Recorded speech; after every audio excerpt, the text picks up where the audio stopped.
இரட்சகராகிய இயேசு கிறிஸ்துவின் நாமத்தினாலே உங்களுக்கு என்னோட அன்பின் வாழ்த்துக்கள். இன்றைய நாள் தியானத்துக்காக தேர்ந்து கொள்ளப்பட்ட வேத வசனம் ஏசாயா தீர்க்கதரிசன புஸ்தகம் 1 அதிகாரம் 2வது வசனம். வானங்களை கேளுங்கள், பூமியை செவிகொடு, கர்த்தர் பேசுகிறார். நான் பிள்ளைகளை வளர்த்து ஆதரித்தேன், அவர்களோ எனக்கு விரோதமாய் கலகம் பண்ணினார்கள். வானங்களை கேளுங்கள், பூமியை செவிகொடு என்று தான் சிருஷ்டித்த சகலவற்றையும் பார்த்து தேவன் சொல்லுகிறார். வானத்தையும் அதில் உள்ளவைகளையும், பூமியும் அதில் உள்ள மனிதர்களையும், அனைத்து சிருஷ்டிப்புகளையும், சமுத்திரத்தையும் அதில் உள்ள அனைத்தையும் உண்டாக்கின தேவனாகிய கர்த்தர் சூரியன், சந்திரன், நட்சத்திரங்கள் அனைத்தையும் இலக்கத்திட்டமாக எண்ணி அவைகளுக்கெல்லாம் பேரிட்டு அழைக்கிற தேவனாகிய கர்த்தர் வானங்களை பார்த்து கேளுங்கள் என்றும், பூமியே, பூமியில் உள்ள மனிதர்களே எனக்கு செவி கொடுங்கள் என்றும் கர்த்தர் பேசுகிறார்.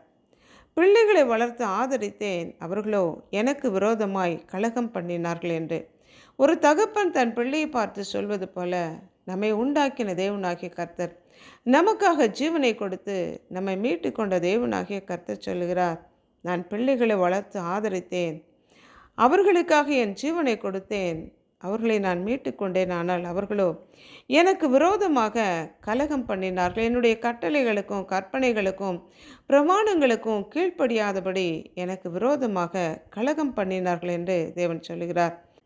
அடுத்து வருகிற வசனங்களிலே, மாடு தன் எஜமானனையும் கழுதை தன் ஆண்டவனின் முன்னணையும் அறியும், இஸ்ரவேலோ அறிவில்லாமலும் என் ஜனம் உணர்வில்லாமலும் இருக்கிறது என்று ஆண்டவர் சொல்கிறார்.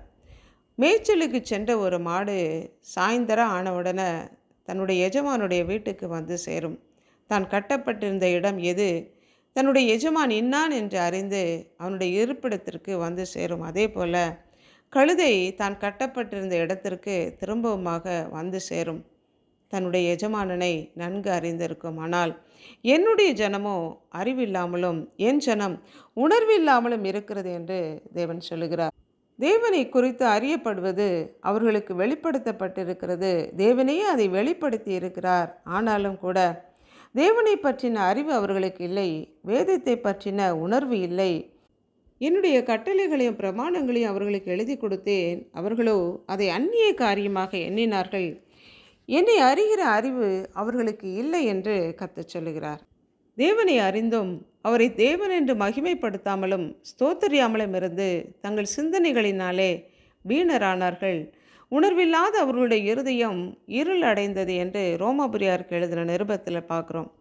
தேவனை அறிவும் அறிவை பற்றி கொண்டிருக்க அவர்களுக்கு மனதில்லை. தேவனை மகிமைப்படுத்த, ஸ்தோத்தரிக்க, அவருடைய கட்டளைகளின்படி கீழ்ப்படிந்து நடக்க அவர்கள் மனமில்லாதவர்களாக காணப்பட்டார்கள். அப்படிப்பட்ட ஜனங்களை பார்த்து தான் ஆண்டவர் சொல்லுகிறார், என் ஜனம் அறிவில்லாமலும் உணர்வில்லாமலும் இருக்கிறது என்று.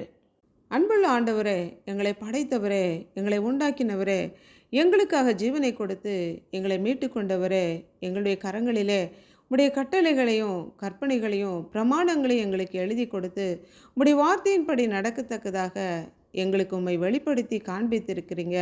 தேவரீர் எங்களுக்கு எழுதி கொடுத்த உம்முடைய வேத புத்தகத்துக்காக நன்றி செலுத்துகிறோம். எங்களை உண்டாக்கின தேவனிடமோ, எங்களுக்காக ஜீவனை கொடுத்து மீட்டு கொண்ட மீட்பரிடமோ, எங்களுக்காக பரலோக ராஜ்யத்தை ஆயத்தம் பண்ணின உம்முடைய கரத்துக்குள்ளாக எங்களை அர்ப்பணித்து ஜெபிக்கிறோம்.